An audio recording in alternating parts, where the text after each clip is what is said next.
자, 오늘 보실 사사기 3장 31절 이 한 구절 말씀은요, 샴갈에 대해서 언급되는 것입니다. 샴갈은 사사들 중에 이제 세 번째 사사로 이렇게 알려져 있습니다. 그런데 사사들 중에 제일 짧게 언급이 됐어요. 한 구절 언급되고 끝났습니다. 이게 끝이에요. 31절에 나온 이 내용이 끝이고, 기드온처럼 또는 에훗처럼 삼손처럼 이렇게 길게 화려하게 언급되지 않습니다. 한 구절로 끝이 나는 그런 사사인데요. 근데 오늘 저는 이 사사기에 나온 이 사사였던 샴갈을 통해서 하나님께서 우리에게 분명히 보여주시는 진리가 있다라고 생각하고 믿고 또 여러분에게 하나님의 말씀을 함께 전하고자 합니다. 제가 아까 기도하기 전에 잠깐 언급했다시피, 그래서 너무 짧게 언급돼서 그런지 샴갈로 설교 주제를 잡아서 하시는 분은 제가 못 본 것 같아요. 그런데 이 샴갈을 자세히 또 보면, 성경을 자세히 보면 여러 가지를 알 수 있는 장면이 나옵니다. 먼저 오늘 31절에 보면 에훗 이후에 등장한 사람이잖아요. 에훗은 우리가 잘 아다시피 왼손잡인데 단검으로 모압 왕을 무찌르고 이스라엘을 구출한 사람입니다. 그런데 이 이후에 아나세 아들 샴갈이 있었는데, 그는 소를 찌르는 막대기로 필리스테인들의 장정들 600명을 살해하였다.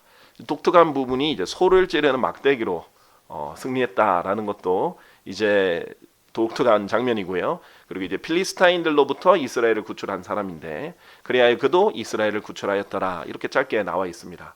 그런데 이것이 그냥 읽고 넘어가면, 이 사람 대단한 사람인가 보다, 힘이 엄청 삼손처럼 대단했나 보다. 삼손은 이제 나귀뼈로 그랬지만은 이 사람은 소를 찌르는 막대기로 600명이나 무찌르다니 엄청난 용사인가 보다, 이렇게 생각하실 수 있어요. 왜냐하면, 그리고 어떻게 생각하냐면, 한 번 전쟁터에 나와가지고 600명이나 무찌르는 사람이구나라고 생각할 수 있어요. 그러나 성경을 잘 보면 이 사람은 한 번에 600명을 살해한 것이 아닙니다. 자, 우리 보면 이 사실 제가 세 번째 사사로 알려져 있다라고 했지만 조금 애매한 사람이에요, 샴갈은. 어떤 의미에서 애매하냐면 위치가 애매해요. 이 샴갈 전이 에훗이잖아요. 샴갈 이후는 드보라입니다. 이 드보라와 에훗 사이에 있는데 겹치는 부분들이 있어요. 그래서 이 샴갈은 즉각적으로 이 일을 이뤄낸 게 아닙니다.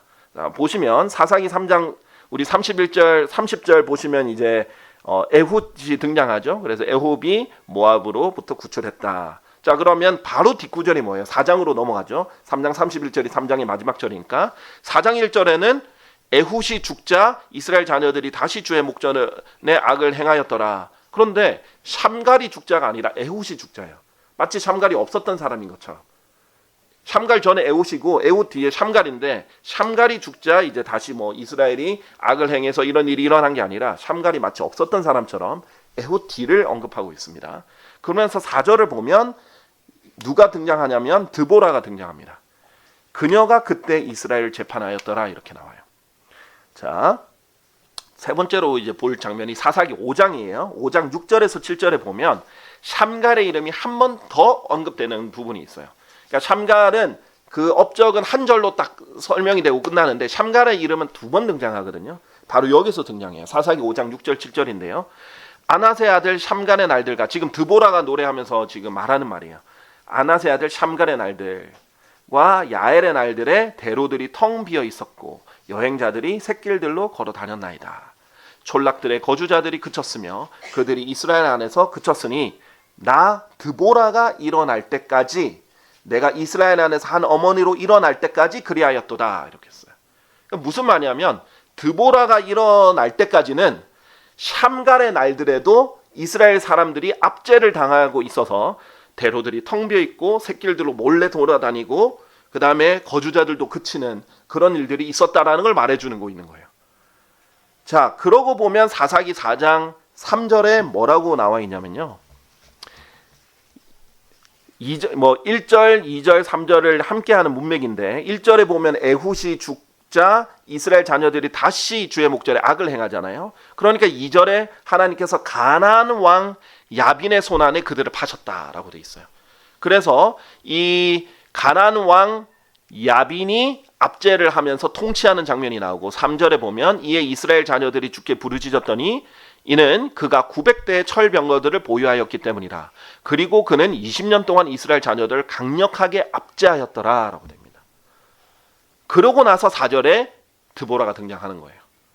자, 그러니까 드보라가 일어나기 전까지는 사사기 5장 7절에 따르면 샴갈의 날들에도 사람들은 이 압제를 여전히 받고 있었던 겁니다. 그래서 이스라엘은 이런 어려운 상황에 놓여 있다가 드보라의 날에 해방이 되는 것이에요. 자, 가나안족 왕 야빈으로부터 드보라가 구했다면 샴갈은 필리스티인들로부터 이스라엘을 구출했어요. 그러니까 겹칩니다. 이 날들이 겹쳐요. 그래서 샴갈은 한 번에 이 필리스티인들 무찌른 게 아니라 이 한 약 20년 정도 되는 이 날들로 추정되는 이 날들 동안 서서히 필리스티인들을 물리쳐서 총 합이 600명 정도 되는 거예요. 그리고 이 사람은 이스라엘 전체를 구한 게 아니라 이 필리스티안들로부터 이스라엘을 구했습니다. 필리스티아 지역은 상대적으로 이렇게 적은 지역이에요. 지금도 이제 가자 지구 이렇게 돼 있잖아요. 그 정도 되는 작은 지역입니다. 그리고 가나안족 야빈은 그 사실 약속의 땅 전체를 가나안 땅이라고 하잖아요. 그 전체를 아우르는 가나안족 왕이에요. 자, 그래서 사실상 샴갈은 어떤 전체를 구한 이 사사라기보다는 일부를 또 다른 사사들과 겹치는 때에 구했다 이렇게 보시면 되겠습니다. 그래서 한 절 이렇게 등장을 하는 이제 사사인데요. 즉각적으로 600명을 무찌른 엄청난 용사가 아니라 평범한 사람이었을 수 있습니다. 왜냐하면 오랜 기간 동안 서서히 600명을 무찌른 것이기 때문이에요. 자, 그 다음에 우리가 이제 보아야 되는 것은요, 이 부분입니다. 사무엘하 23장 8절에 보시면요, 사무엘하 23장 8절에 비슷하지만 다른 구절이 나와요. 다윗의 용사들이 나오는데, 사무엘기하 23장에 다윗의 용사들이 나오는데, 그 중에 대장들 중에 이제 우두머리인 사람이 등장하는데 아디노라는 사람이에요. 다윗의 용사들 중에는 제일 강한 사람 중에 한 명입니다. 근데 그 사람이 800명을 대적하여 자기 창을 들어 올렸는데 그가 그들을 한 번에 살해하였다라고 나옵니다. 그러니까 아디노라는 사람은 진짜 용사들 중에 용사예요. 다윗도 전쟁의 사람인데 그 전쟁의 사람 밑에 있는 다윗 때는 전쟁의 승승장구를 했거든요. 항상 이겼어요. 그리고 다윗의 때의 영토를 엄청나게 늘렸습니다. 마치 우리나라로 치면 광개토 대왕 같은 사람이에요. 그런데 다윗 때에는 군대 대장들이 엄청 명장들이 많았습니다. 그 중에서도 으뜸인 사람이 아디노인데 한 번에 800명을 살해할 수 있는 어마어마한 용사죠. 근데 이 사람은 성경에서 한 번에 살해했다라고 말합니다. 근데 샴갈은 한 번에 했다라는 말이 없는 것이죠. 자, 그래서 우리가 봤을 때 샴갈을 그냥 대단한 아디노 같은 사람으로 볼 것이 아니라 그냥 평범한 사람이고 어떤 대대적인 구원을 막 화려하게 이룬 것도 아니고 화려하게 등장하는 것도 아닌데 꾸준히 600명을 필리스테인들부터 무찔러서 이스라엘을 구출한 사람으로 이제 보시면 좋겠습니다. 자, 그런 형태에서 이제 우리가 보는 이 승리의 비결. 자, 오늘 설교 제목은 600개 문제들로부터 승리하는 비결입니다. 자, 인생은 문제들의 연속이죠. 수많은 문제들이 있습니다. 우리가 이 문제들을 하나씩 무찔러 나가는 것이 우리의 영적 전쟁들이에요. 자, 고린도후서 10장 3절에서 6절에 보면 이런 영적 전쟁에 대해서 이렇게 설명합니다. 이는 비록 우리가 육신 안에 살아간다 할지라도 우리가 육신을 따라 전쟁하는 것은 아니기 때문이라. 지금 여러분이 물리적인 전쟁터에 나와서 총칼을 들고 싸우는 게 아니죠. 우리는 매일 영적 전쟁을 치릅니다. 4절, 이는 우리의 전쟁 무기들은 육신에 속하지 아니하고 다만 하나님을 통해 막강하여 강한 요새들을 무너뜨리기 때문이라. 자, 육신에 속하지 않은 영적 전쟁 무기들이 있다라고 얘기를 해요. 그리고 이것을 통해 우리가 할 일은 강한 요새들을 무너뜨리는 겁니다. 하나님을 통해서. 자, 5절, 우리는 상상들과, 근데 이 요새들이 어떤 요새들이냐? 상상들. 우리 내부에서 일어나는 영적 전쟁이라는 거예요. 상상들, 하나님의 지식을 대적하여 스스로를 크게 높인 모든 높은 것들을 저무나 허물어뜨리며 모든 생각마다 사로잡아 그리스도께 순종하게 하고, 이것이 우리의 목적입니다. 너희의 순종이 이루어질 때 모든 불순종을 응징한 준비를 하고 있도다라고 되어 있습니다. 자, 사실은 성경에 보면 성을 점령하는 사람보다 자기 영을 다스리는 사람이 더 낫다라고 되어 있습니다. 자, 육체를 좀 단련을 하고요. 기술을 연마를 하면 어쩌면 진짜 물리적인 전투에서 승리할 수도 있어요. 남자들 좋아하는 장르가 있죠. 삼국지. 많이 알려져 있죠. 거기에서 나오는 뭐 관우, 장비, 여포처럼 막 적들을 무찌르는 그런 장술이 멋져 보일 수 있어요. 성들을 점령할 수도 있습니다. 그러나 그런 사람보다 자기 영을 다스릴 수 있는 사람이 훨씬 더 뛰어난 사람이다 하나님께서 얘기하는 거예요. 사실 제일 큰 적은 외부에 있는 게 아니라 내부에 있어요.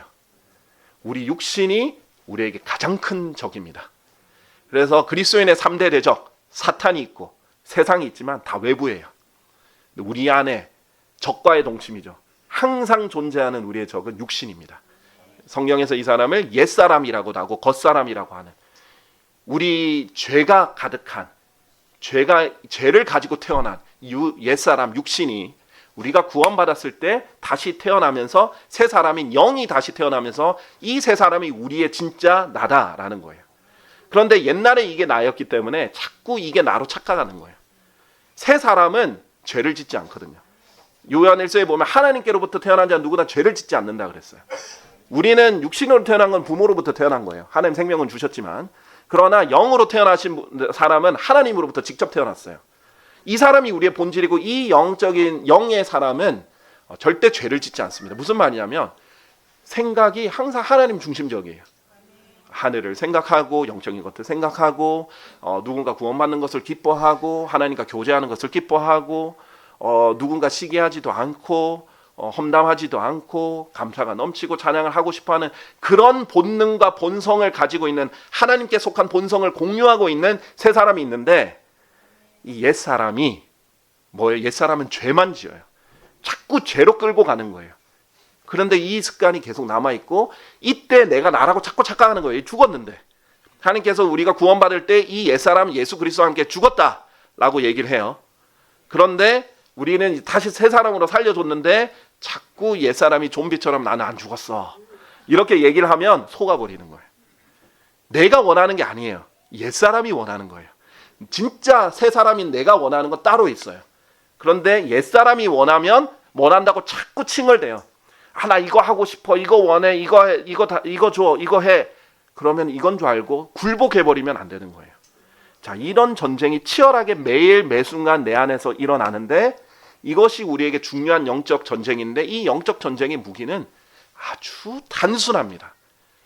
영적 전쟁의 승리의 기본은 기본이에요. 기본. 말씀과 기도예요. 근데 여기에서 크게 벗어나지 않습니다. 근데 많은 사람들이 영적 전쟁에 승리할 때 아주 화려한 어떤 극적인 장면으로서 극적인 무기가 나타나서 갑자기 핵폭탄처럼 탁 터뜨려서 600개 문제를 한 번에 펑 터뜨리기를 원하는 거예요. 한 번에 모든 것이 다 뒤바뀌고 한 번에 모든 것이 승리해서 다음에는 싸울 필요도 없는 상황을 원하는 거예요. 그러지 않습니다. 하나님의 무기는 뭐로 비유되냐면 다양하게 비유가 됩니다. 근데 대표적으로 양날 검으로 비유가 되죠. 한 명 한 명 무찔러야 되는 거예요. 뭐 한 번에 이제 여러 명, 한 두세 명 정도 칠 수는 있겠지만은 600명을 한 칼에 뭐 다 무찌르는 게 아니잖아요. 뭐 우리는 핵폭탄 가지고 싸우지 않습니다. 자, 그러면 우리는 정말 정석대로 하나하나 해결해 나가야 돼요. 어떨 때는 몇십 년 걸릴 수도 있어요. 사실 우린 평생 싸워야 되죠. 한 번에 600개 문제가 아니라 하루에 한 문제씩 해결해 나갈 수도 있습니다. 자, 그런 기본, 말씀과 기도에 충실하지 않으면 이 영적 무기들은 결국은 말씀과 기도가 핵심이거든요. 근데 여기에 집중하지 않고 여기에서 매일 승리하지 않으면 갑자기 한 번에 모든 것이 해결될 거라고 생각하지 마십시오. 그러면 그걸 해결할 수 없습니다. 여러분은 매일 하나님께서 보여주신 그 하나하나의 문제에 집중해서 승리할 때, 하루하루의 전투에서 승리할 때 결국 영적 전쟁에서 승리해서 이스라엘을 구출하는 역사를 이룰 수 있는 것입니다. 자, 이것을 간과하면 안 됩니다. 매일매일이 중요해요. 지금 우리 시대는요, 정보화 시대이기도 하고 이제 AI 시대로 넘어가서 뭐 인터넷 속도도 엄청 빠르죠. 이제 우리나라 사람들이 제일 못 참는 것 중에 하나가 인터넷이 느리게 돌아가는 거예요. 근데 제가 체험했습니다. 제가 한국 사람이라고 깨달았던 적은 제가 미국에 살았을 때, 필리핀에 살았을 때입니다. 한국은 뭐 나라도 그렇게 크지 않지만 온 사방에 다 인터넷이 깔려 있고 전화 통화도 웬만하면 다 됩니다. 안 되는 데가 없어요. 인터넷도 안 되는 데가 없고 인터넷 속도도 빨라요. 그래가지고 뭐가 느리게 가는 걸 못 참아요. 빨리빨리 돌아가야 되죠. 근데 제가 뭐 물론 어렸을 때이긴 하지만 그때도 우리나라에서는 인터넷이 빨랐거든요. 지금보다 빠르진 않지만 지금은 이제 워낙 더 많은 용량을 다루니까 그 당시에는 지금처럼 많은 용량을 다루진 않았기 때문에 빨리빨리 인터넷이 됐어요. 근데 그때 미국에 갔더니 너무 느린 거예요. 근데 생각해보니까 미국 우리나라 100배의 크기거든요. 그 인터넷 선 한번 다 깔고 뭐 이거 바꾸려면 쉬운 일이 아니겠죠. 너무 느린데 애들은 별로 불편함을 못 느껴요. 저만 답답해요. 네. 그리고 그렇게 오래전도 아닌 필리핀에 있을 때는 무슨 5G 뭐 이렇게 얘기를 하는데도 전혀 5G가 아니에요. 제가 봤을 때 한 3G 같아요. 그리고 어디 가면 잡히지도 않아 잘. 답답했죠. 근데 요즘은 한국 사람이 유독 빨리빨리지만은 전 세계적으로 빨리빨리해요. 어디를 가려고 해도 빨리 갈 수 있어요. 뭐 KTX를 타고 갈 수도 있고 차를 타고 갈 수도 있고 예전에는 한 달 걸렸던 여정이 요즘에는 그냥 하루 안에 충분히 왔다 갔다 하고 비행기도 타고 요즘에 이제 기사를 보니까 뭐 바로 상용화되진 않을 것 같지만은 하이퍼루프를 뭐 서울에서 부산까지 연결하느니 마느니 이렇게 하는데 뭐 만약에 바로 멈추지 않고 가면 뭐 20분만 해도 간다 그러거든요. 근데 전 세계가 워낙 이렇게 빨리빨리 돌아가는 시대다 보니까 사람들이 인내가 없어요. 그리고 그냥 한 번에 뭔가 다 해결하려고 합니다. 그리고 온라인 상으로는요, 그게 가능한 것처럼 보이거든요. 그게 속이는 거예요. 가상의 세계잖아요. 온라인 상에서는요, 뭐 예를 들면 게임이에요.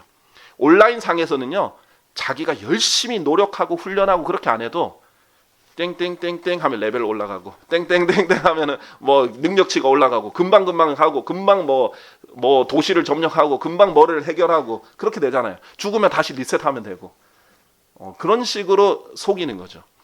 그 외에도 많은 인터넷 환경은 마치 이 가상의 세계, 현실에 존재하지 않는 가상의 세계가 진짜인 것처럼 뭐든지 다 빨리빨리 되는 것처럼 내가 원하면 다 되는 것처럼 이렇게 속게 만듭니다. 그러니까 사람들이 인내가 없어요. 그리고 단순해 보이고 기본적으로 보이고 어떻게 보면 작아 보이고 이 하찮아 보이는 것들을 간과해 버립니다. 중요한 것들에만 집중해요. 특히 뉴스가 그런 것들을 하죠. 사람들은 작은 일은 뉴스에 안 나와요. 큰 일들이 뻥뻥뻥 터지고 사람들 큰 일들에 관심을 가집니다. 그래서 뭐 정치권에서도 어떤 이슈를 덮으려면 더 큰 이슈로 덮기도 하잖아요. 그런 식으로 사람들 큰 일에는 관심을 가지는데 작은 일에는 관심 안 가져요.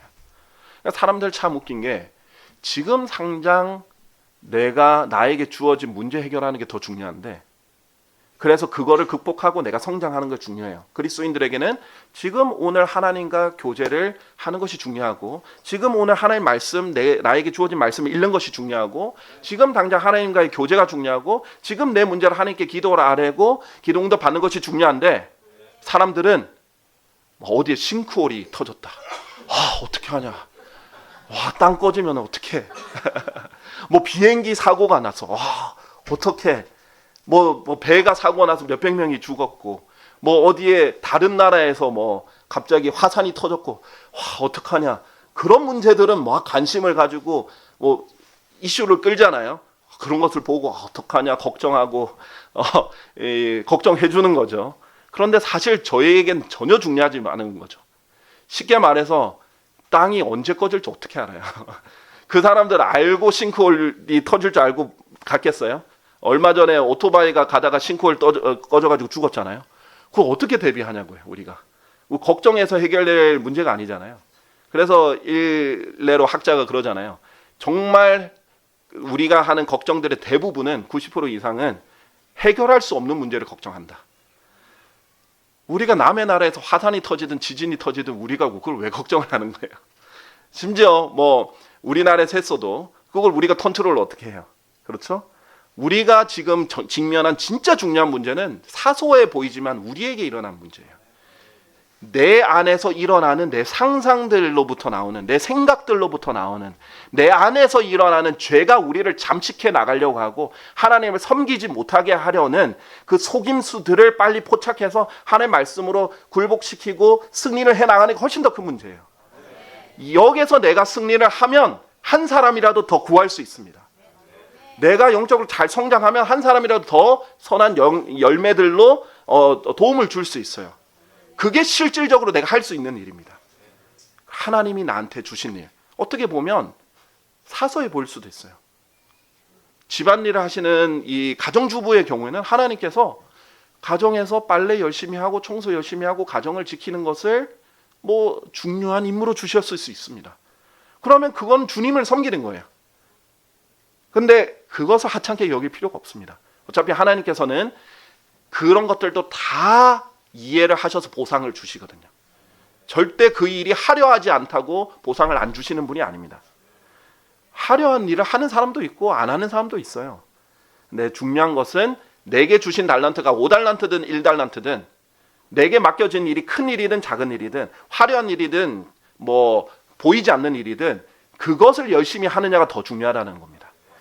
자, 번갯불에 콩 구워 먹듯이 영적 전쟁 승리하는 거 아닙니다. 매일매일 전투에 승리했을 때 승리하는 것입니다.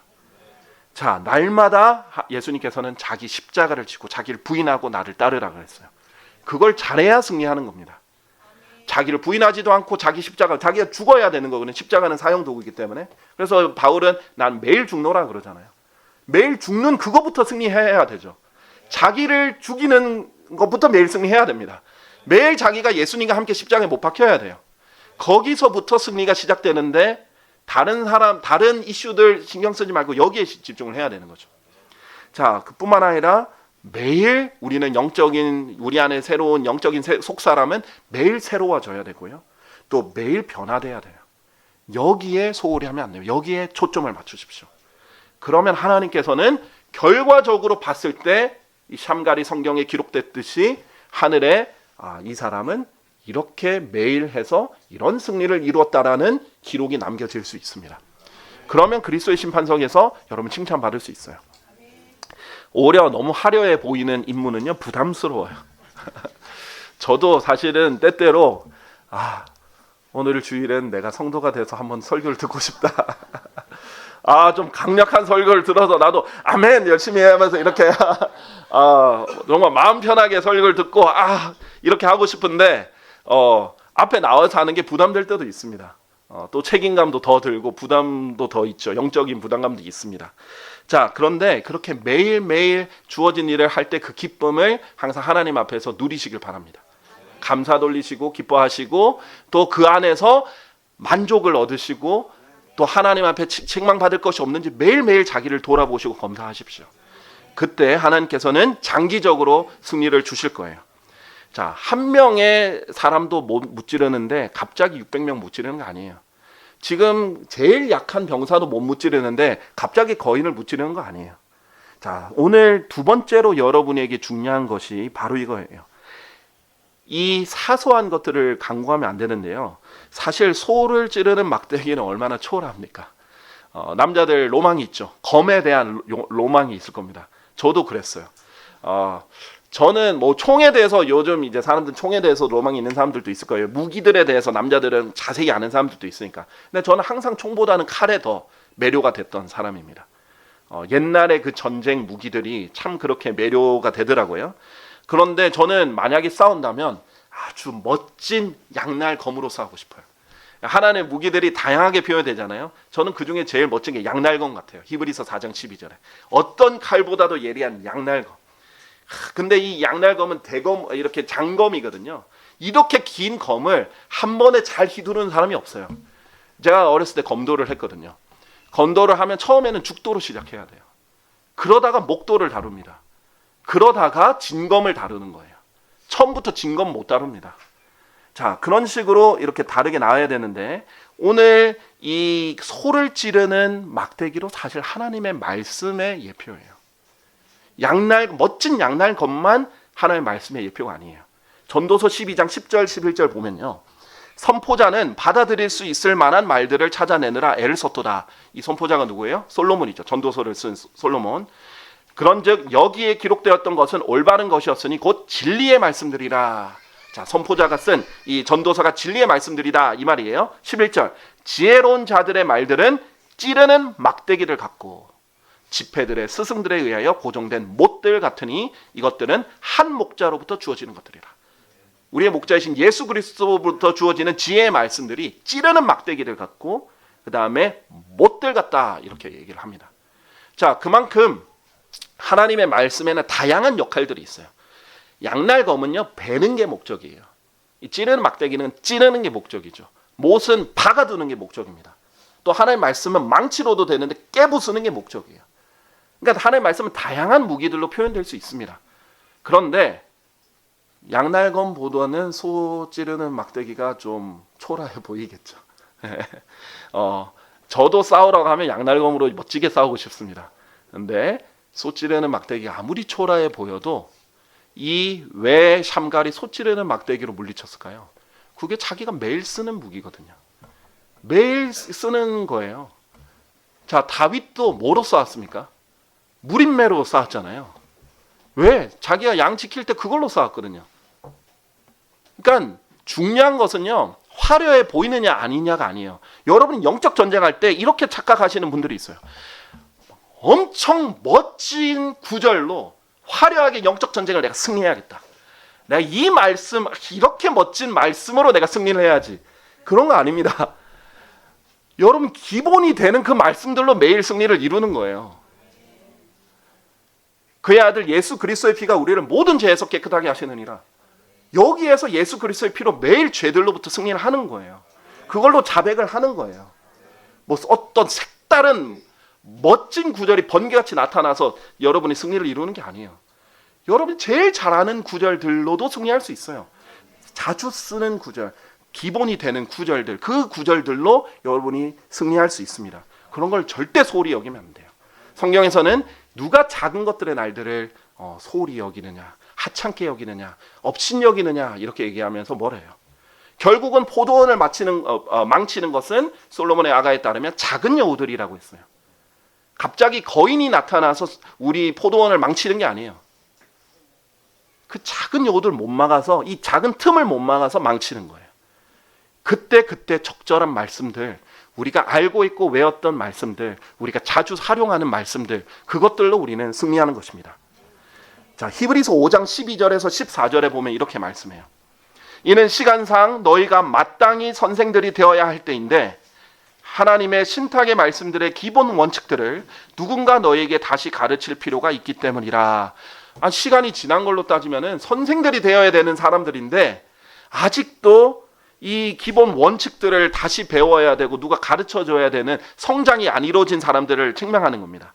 그런즉 너희는 젖을 필요로 하는 자들이 되었으며 단단한 음식을 필요로 하는 자들이 되진 아니하였느니라. 젖은 누구에게 필요해요? 갓난아기들. 베드로전서에서 나오잖아요. 2장에서. 갓난아기들이 바로 필요한 게 젖입니다. 그런데 아직 성장을 못해서 아직 젖이 계속 필요한 거예요. 단단한 음식은 못 먹는 겁니다. 13절. 이는 젖을 사용하는 자마다 아직 어린 거죠. 의의 말씀에 능숙하지 않기 때문이니 그가 아기이기 때문이라. 성장은 어디에 달려있느냐? 하나님의 말씀이 얼마나 능숙하냐에 달려있어요. 자, 14절. 그러나 단단한 음식은 장성한 나이에 이른 자들에게 속히 있나니 곧 그들은 말씀을 어떻게 함으로써요? 사용함으로써 자신들의 감각들이 단련되도록 하여 선악을 둘 다 분별하는 자들이라 했어요. 여러분 어떻게 성장하고 어떻게 이 하나님의 무기들을 잘 다루게 되는지 아세요? 사용함으로써요. 사용해야 느는 겁니다. 자, 왜 샴갈은 멋진 양날검이 아니라 소 찌르는 막대기로 승리를 했느냐? 그걸 자주 사용했으니까 찌르는 거에 자신이 있는 거예요. 찌르는 게 자기 주특기인 거예요. 그 사람한테 배는 양날검 가져와서 배라 그러면 잘 못 배는 거예요. 그게 자기 주특기고 자기가 그렇게 항상 사용해 왔기 때문에 그 구절들이 익숙하고 그 말씀들을 이렇게 사용하는 방식이 익숙한 거예요.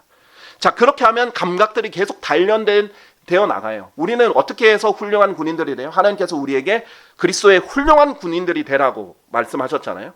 어떻게 훌륭한 군인들이 돼요? 훈련해야죠. 단련이 돼야 되죠. 그렇게 해야 훌륭한 군인이 되지 입소하자마자 훌륭한 군인 되지 않습니다. 제가 군대 가봤지만은 들어가자마자 군대 신분도 주지 않아요. 군인이 아니에요. 아직 훈련병이에요.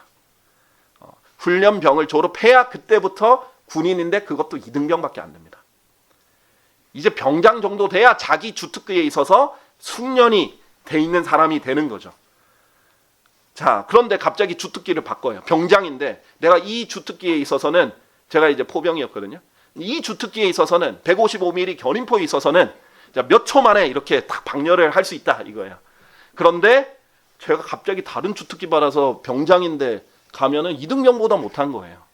그러니까 자기가 계속 써왔고 사용했고 하는 그런 방식대로 점점 단련이 돼서 거기에 이제 숙련된 병사가 되고 훌륭한 병사가 돼서 거기서 승리를 하는 거예요. 스타일도 다르고 인용하는 구절들도 다르고 다 그럽니다. 그게 이제 점점 확장이 되면 여러 무기들도 다룰 수 있게 됐죠. 결국 베테랑 군인들은요, 어떤 사람들이냐면 무기 하나만 사용할 줄 아는 사람은 아닙니다. 결국은 여러 무기들도 다루게 돼요. 지금 이제 그 뭐 특전사라든지 그런 사람들도 무기 하나만 다루는 게 아니라 여러 무기 다뤄요. 나중에 독일 2차 세계대전 때 독일 병사들이 그렇게 정예 군들이었거든요. 그 사람들은 여러 무기들을 다룰 줄 알고 심지어는 적의 무기를 빼앗아도 사용할 수 있어야 돼요. 북한 간첩들도 어떻게 해요? 그렇게 열심히 훈련받아서 남한의 무기들도 다 다룰 수 있어야 되는 거예요. 그런 식으로 나중에는 영역도 확장하게 되고 다양한 걸 다루게 되는 거예요. 그러나 일단은 계속 사용한 그 말씀들로 승리를 주시는 거예요. 매일 사용해 봐야 돼요. 여러분에게 있는 문제들이 뭐가 있어요? 여러분이 봤을 때는 골리앗 같이 큰 문제가 아닐 수 있어요. 갑자기 골리앗 쓰러뜨리려고 하지 마세요. 골리앗 문제가 있을 수도 있어요. 그러나 일단 작은 문제들부터 승리를 해본 경험이 있어야 돼요. 자, 여러분이 게으름의 문제가 있으면 게으름도 승리해봐야 돼요. 하나님의 말씀으로. 여러분이 어떤 시기의 문제가 있으면 시기도 해결해봐야 되고, 그 다음에 교만의 문제가 있으면 교만의 문제도 계속해서 하나님의 말씀을 사용해서 겸손케 하는 훈련을 해야 됩니다. 그 외에도 다양한 성경에 나오는 문제들이 있어요. 그것들로부터 이제 승리를 해야 되죠. 그러려면 사용해야 된다. 그래서 제일 좋은 방법 중에 하나가 매일 자기 문제를 하나님의 말씀으로 승리해서 이기는 것. 두 번째는 매일 나가서 말씀을 사용해 보는 거예요. 매일 나가서 복음을 전해보거나 하나님에 대해서 얘기를 해보세요. 그러면 신천지도 만나고 여호와의 증인도 만나고 몰몬교도 만나고 장로교도 만나고 감리교도 만나고 성결교도 만나고 뭐 별의별 사람들 다 만나요. 불교도 만나고 유교도 만나고 별의별 사람 다 만난다. 철학자도 만나고 무신론자도 만나고 불가지론자도 만나고 다 만나게 돼요. 그 사람들이 이렇게 말할 때 이 사람한테 어떻게 대답하지? 근데 그때 성령님 도와주세요. 하나님의 말씀 기억나게 해주세요.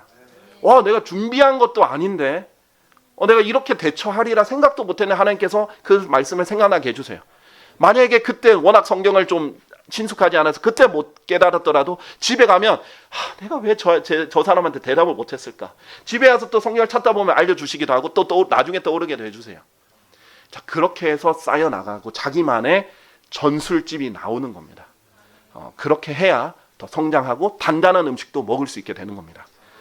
자, 우리 성경에 보면 이런 재밌는 구절이 있어요. 사사기 8장 20절에서 21절 보세요. 사사기 8장 20절에서 21절. 예델이라는 사람이 나옵니다. 근데 예델이 누구의 아들이냐면 기드온의 아들이에요. 기드온 유명하죠? 300용사 기드온. 기드온도 원래 겁쟁이였는데 나중에 기드온이 겁쟁이에서 하나님께서 빨리 이제 나가서 승리해 이렇게 했더니 의심을 그렇게 많이 해서 하나님 제발 그러면 이 땅은 다 마르더라도 이 양털만 젖게 해주세요. 그렇게 해줬는데도 하나님 그건 좀 쉬운 것 같아요. 땅은 다 젖는데 양털만 마르게 해주세요. 그렇게 해줬는데도 또 몰라서 하나님께서 꿈으로 다른 적들의 꿈으로 얘기하는 것을 듣고 확신을 갖게 해주시고 온갖 방법으로 의심을 하다가 겁을 하다가 이제 확신을 갖고 나서는 용사로 나가서 승리를 하잖아요.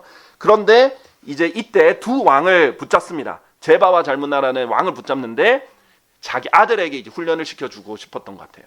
그래서 첫 태생인 예델에게 이렇게 말합니다. 일어나 그들을 살해하라. 이제 이 청년이 이제 어린 청년이 이제 적들을 죽이고 적들을 살해하면서 이제 경험을 쌓아 나가야 되죠. 그러나 그 어린 청년이 자기 칼을 빼지 못하였더라. 이는 그가 두려워하였기 때문이니 그가 아직 어렸던 까닭이라. 여러분이 영적으로 성장 안 하면요, 이 사람 앞에서 칼 빼는 것도 못해요. 저는 처음에 복음을 전할 때 사람들한테 전도지 하나도 달달달거려서 잘 못 전달했었어요. 몇 번이나 가가지고 줘야지 하다가 돌아오고 줘야지 하고 한 명 보내고 줘야지 하다가 한 명 보내고 그러다가 겨우 한 명 줬다가 심호흡 몇 번 해서 몇 명 더 보낸 다음에 또 보내고 이렇게 했어요. 처음에 많은 사람들 앞에 저는 광화문 광장에서 처음 하나님의 말씀을 전해봤는데 그때는 너무 큰 광장이잖아요. 거기서 내가 말씀을 전한다는 게 너무 힘들었어요. 근데 거기에서 입을 한번 떼기 시작했고 그 다음에 또 떼기 시작했고 그러다가는 이제 사람들 점점 의식 안 하고 하나님 말씀에 집중해서 이제는 10명이 있든 100명이 있든 1000명이 있든 전하게 된 거예요. 제가 제일 아마 많이 전했던 인구 한 3000명일 겁니다. 필리핀에서. 근데 그때 제가 안 떨었어요. 왜냐하면 내가 무슨 말을 해야 될지 모르면 떨었을 텐데 아니 자신이 있었거든요. 그러니까 내가 자만이 있었다는 게 아니라 이거는 하나님이 나한테 시키면 내가 언제든지 할 수 있다. 하나님이 이 말씀을 전하라고 하셨다 확신을 가지고 내가 무엇을 전해야 되고 어떤 구절들을 인용해야 될지 아니까 하는 거예요. 자, 그러려면 한 명부터 뵐 줄 알아야겠죠. 여러분이 생각했을 때 사소하다는 문제도 문제로 그냥 넘기면 안 됩니다. 이것이 여러분의 영적 성장에 방해가 되거나 하나님과의 관계에 방해가 되면 잘라내야 돼요. 근데 왜 두렵냐면 못 잘라내는 거예요. 전쟁에서는요 피를 봐야 돼요. 그래서 예수님께서 그랬죠. 히브리서에 하나님께서 예수님이 피 흘리기까지 그 겟세마네 동산에서 피를 흘릴 때까지 기도하고 승리하고 결국 불순종하지 않고 순종해서 나갔잖아요. 그걸 얘기하면서 너희는 근데 아직 피 흘리기까지는 죄를 맞서 대적하지 않았다. 누구든지 피 흘리기까지 그렇게 하면 다 이겨요. 하나님께서 이길 수 있는 근거들은 다 줬으니까. 근데 그런 마음이 없는 거예요. 자, 왜 그 오합지졸이라고 하죠. 훈련이 잘 안 돼 있고 그냥 군복만 입고 있는 그런 정말 훈련이 안 돼 있는 사람도 오합지졸이라고 하죠.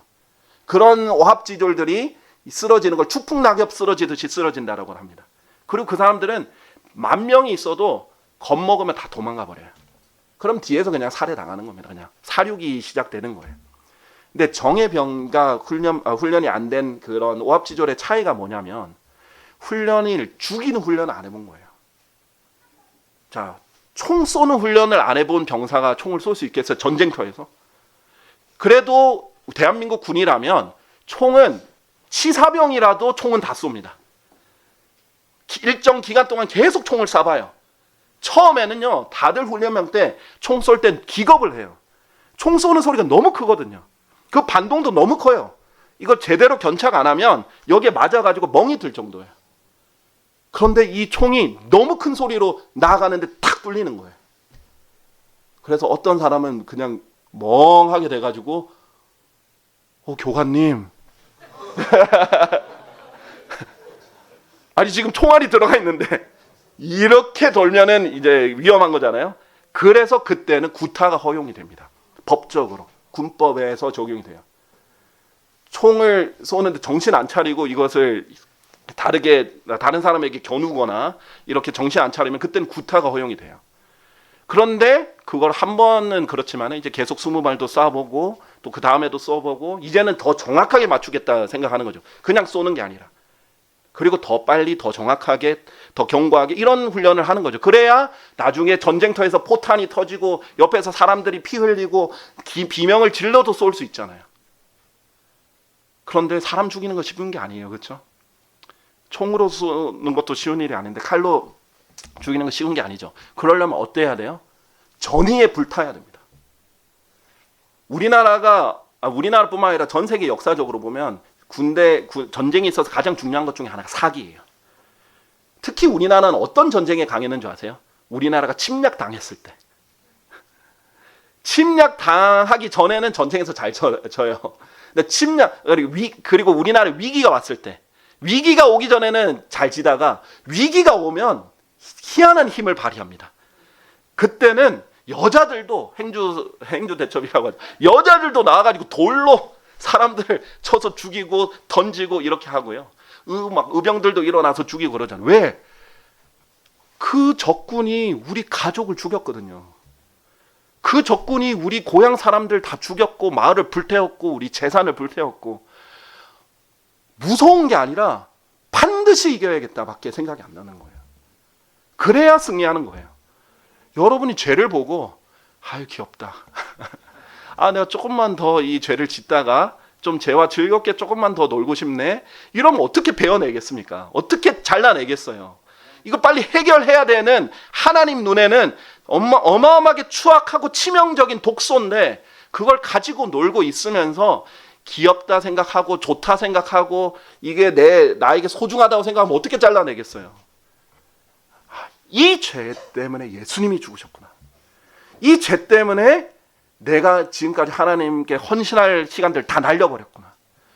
내가 이 죄로 인해서 내가 또 패배해서 이렇게 굴욕적으로 죄 노예처럼 생활했구나. 내가 반드시 승리하고야 만다. 예수님이 승리할 무기도 주셨고 방법도 알려주셨으니까 나는 이를 꽉 아물고 피 흘리기까지 내가 싸워야겠다. 그렇게 싸워야 이기는 거예요. 그래야 한 명이라도 처음에 뵐 수 있는 겁니다. 그렇게 한 명을 뵈면 두 명을 뵐 수 있는 것이고 작은 적을 뵈면 큰 적을 뵐 수 있는 것이에요. 여기에서 매일의 전투가 그만큼 중요한 것입니다. 자, 그렇게 사용을 해봐야 되겠죠. 그래서 다윗 때 어떻게 했습니까? 다윗이 이제 전쟁터로 나가려고 하는데 사울이 자기 갑옷, 자기 칼 이렇게 줬어요. 그랬더니 다윗이 이렇게 딱 입증을 해봤어요. 안 되겠다. 이걸로 안 되겠습니다. 왜냐하면 제가 이것을 사용해봐가지고 입증을 해본 적이 없거든요. 이걸 휘두르면 얼마나 나갈지, 이 무게를 내가 얼마나 힘을 줘야 될지 훈련도 안 해봤고 그냥 벗어두고 자기 무림매랑 지팡이 들고 나간 거예요. 자기가 호랑이랑 곰이랑 싸웠을 그때 그 당시에 그걸로 그대로 간 겁니다. 그때 승리를 이뤘으니까 그걸로. 자, 그래서 여러분은 여러분이 가지고 있는 무기를 절대 사소하고 초라하다고 여기지 마십시오. 하나님께서는 에훗을 쓰실 때는 짧은 단검으로 쓰셨어요. 긴 양날 장검으로 쓰신 게 아니라 짧은 단검으로 썼어요. 그리고 여인 야엘을 쓰셨을 때 그 가나안족의 군대 대장인 시스라를 무찌를 때는 여인 야엘을 치셨는데 야엘은 못과 망치로 시스라를 죽였습니다. 여인 대단하죠. 그런데 성경에서는 못도 망치도 다 하나님의 말씀의 예표입니다. 그리고 다윗은 무림매로 거인 투사인 골리앗을 이겼죠. 절대 여러분에게 사소한 무기 없어요.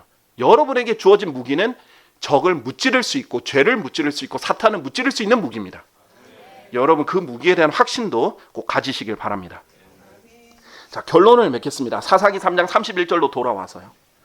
그러고 나서 에훗 이후에 아낫의 아들 샴갈이 있었는데 그는 소를 찌르는 막대기로 필리스트인들의 장정들 600명을 살해하였더라. 이 오랜 세월 동안 600명을 살해했죠. 매일 한 명씩 했는지 일주일에 2명씩 했는지 모르겠습니다. 그러나 이 긴 세월 동안 차곡차곡 600명을 살해해 나갔어요. 나중에 되면 한 번에 수십 명과 싸웠을 수도 있겠죠. 네, 그리하여 결과가 어떻겠습니까? 그렇게 신실하게 자기에게 주어진 그 작은 영역에서 매일 순실하게 했더니 그리하여 그도 이스라엘을 구출하였더라. 여러분이 매일의 영적 전쟁에서 이렇게 승리하는 거 소홀히 여기지 마세요. 그리고 사소한 거 절대 아닙니다. 여러분이 그렇게 해서 성장하고 여러분이 열매들을 맺으면요 다른 사람들도 구출할 수 있는 사람이 됩니다.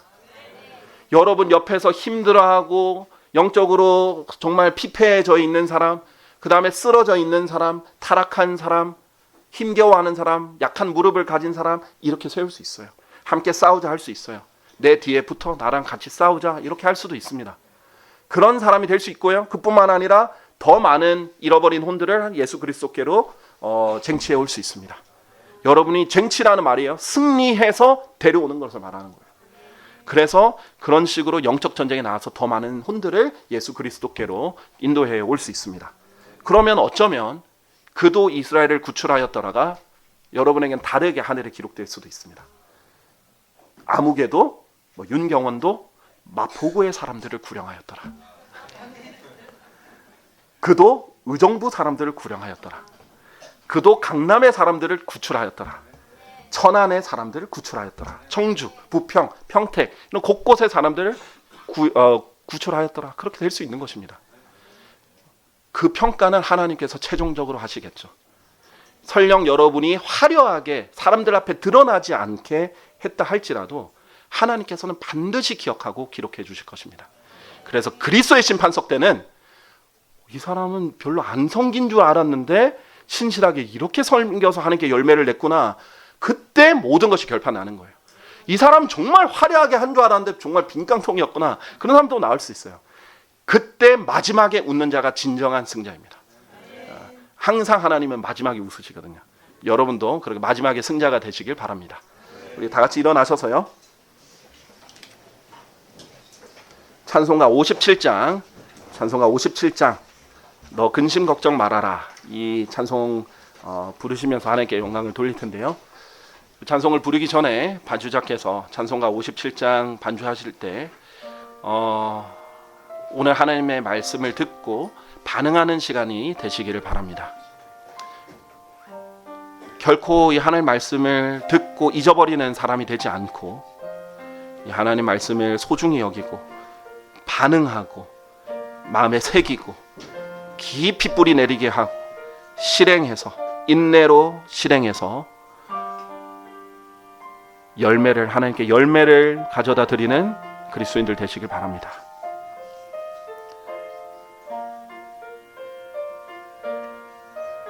꼭 화려하지 않더라도 꼭 엄청나게 큰 문제를 한 번에 해결하지 않더라도 여러분 앞에 당면한 그런 작은 문제들부터 하나님의 말씀으로 해결해나가고 무찌르고 승리해 나가는 그리스도인들이 되겠다고 그렇게 하나님께 다짐하면서 내가 전의를 불태우겠노라고 하나님께 승리를 반드시 가져다 드리겠노라고 죄에게 더 이상 패배하지 않겠노라고 하나님께 말씀드리는 그리스도인들 되시길 바랍니다.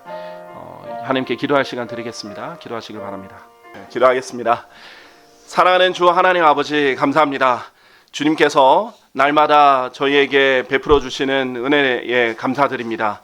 주님 또한 오늘 이렇게 주님께서 부활하신 한 주의 첫날에 이렇게 우리 그리스도인들이 함께 모여서 주님을 기억하고 또 주 예수 그리스도를 드높이고 찬양하고 경배하고 말씀을 듣고 저희 자신을 돌아보고 또 회개하고 주님께 다짐하고 성장해 나갈 수 있는 귀한 기회 주셔서 너무나 감사드립니다. 주님 저희들이 모두 주님 안에서 잘 성장해서 주님께 열매 맺고 영광을 돌리는 그리스도인들 될 수 있도록 도와주십시오. 저희가 나약한 군인들이 아니라 비참한 군인들이 아니라 오합지졸이 아니라 훌륭한 군인들로서 주님께 영광 돌릴 수 있도록 도와주시옵소서. 모든 영광을 주님께 돌립니다. 감사드리며 곧 다시 오실 주 예수 그리스도인으로 기도드립니다. 아멘.